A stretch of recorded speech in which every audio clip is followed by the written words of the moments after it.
Hi guys, so this is take 3. I keep going way over with this video and I'm gonna try my best to condense it down this time.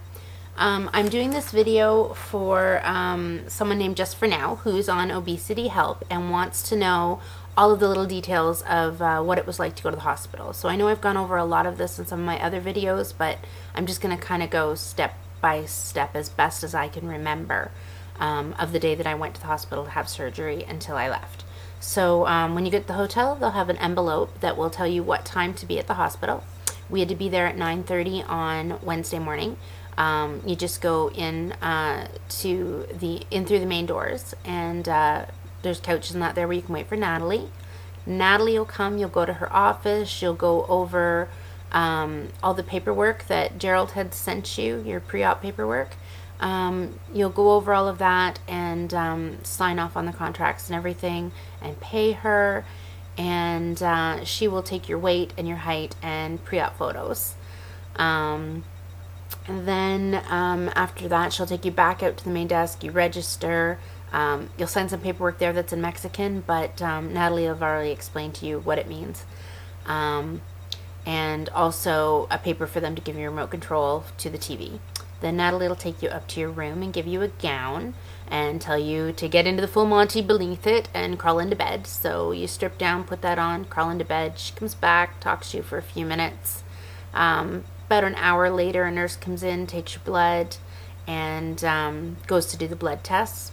Gotta wait 9:30 to probably another hour and a half after that. Dr. Hoya came in and talked to me and asked me if I had any questions, and went over with my husband what we were going to be doing and how long I'd be in pre-op, in the operation room or the surgery room, and recovery.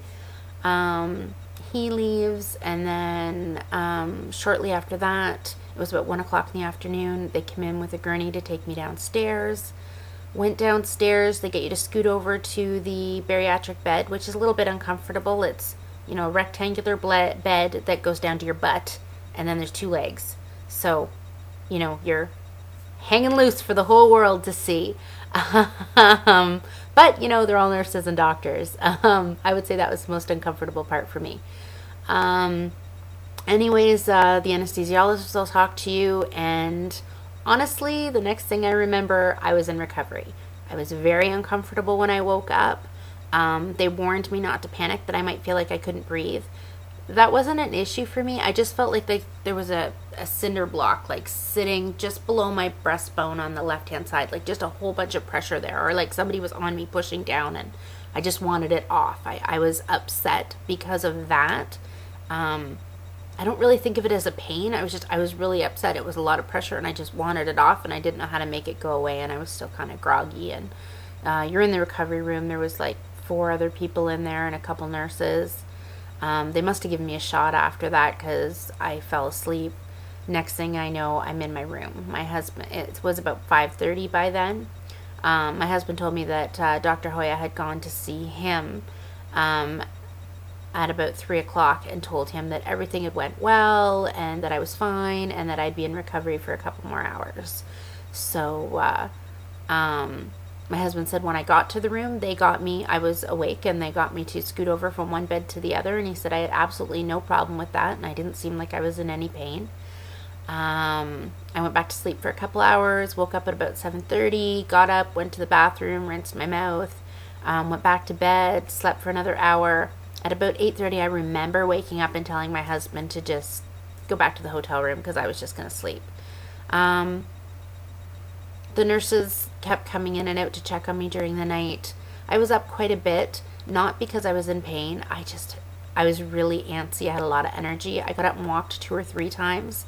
They came in and changed my IV bags. I did get, I think, 2 pain med shots during the night. I figured, hey, there's no reason to let it go until I'm in pain, so I took one offered.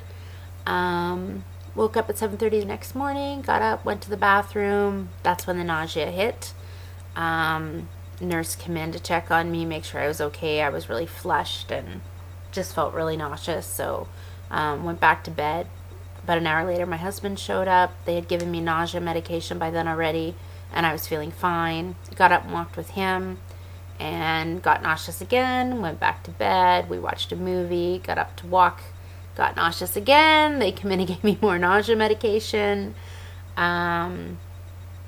Espinoza came in and checked on me, and another one of the doctors came and checked on me.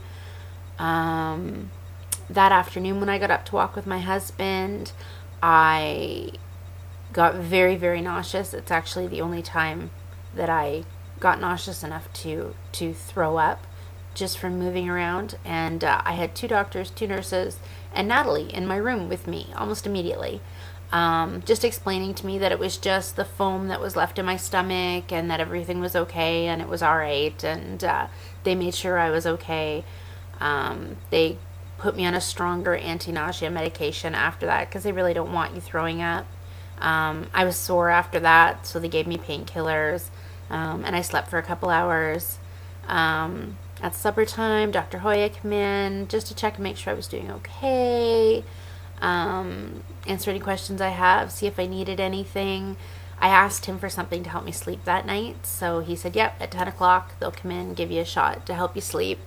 So, yeah, just spent the rest of the afternoon hanging out with my husband, walking around. I really wasn't in a lot of pain.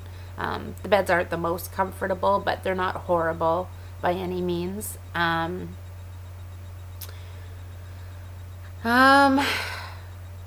They just kept giving me anti-nausea medication. So my husband went back to the hotel again about 9 o'clock at night. 10, they gave me my shot. About 1, they gave me a shot. About 4, they gave me a shot. I could not sleep. I guess I got a better sleep, but I just couldn't really sleep. I kept getting up and walking around my room, walking circles around my room because I didn't want to disturb anybody else. So, got up the next morning. Oh, they did get me to have a shower and everything on Thursday. They want you to shower and wash everything, and then they come in and change all your dressings. So, got up Friday morning. Still felt nauseous. They gave me more nausea medication. Dr. Espinoza came in and talked to me to make sure I was okay. They emptied my drain and checked it to make sure everything was good. Encouraged me to have another shower, so I had a shower again, and they changed my dressings, and I walked around and talked with some of the other girls that were there, hung out with my husband. Then they took me down to do the blue dye test, and it's a clear blue liquid, like 1 to 2 ounces of a clear blue liquid, and I just took it back like a shot, held it down for a couple minutes, and then threw half of it up, so they had to give me some water. Turns out that I was really, really swollen up top, so I'm standing in front of the fluoroscopy, and it's going down, but it's pooling here instead of down in my stomach, so they had to get me to walk around, and it did go down, but they realized that's why I had been so nauseous. So I was pretty worn out after that. They put me in a wheelchair, took me back up to my room.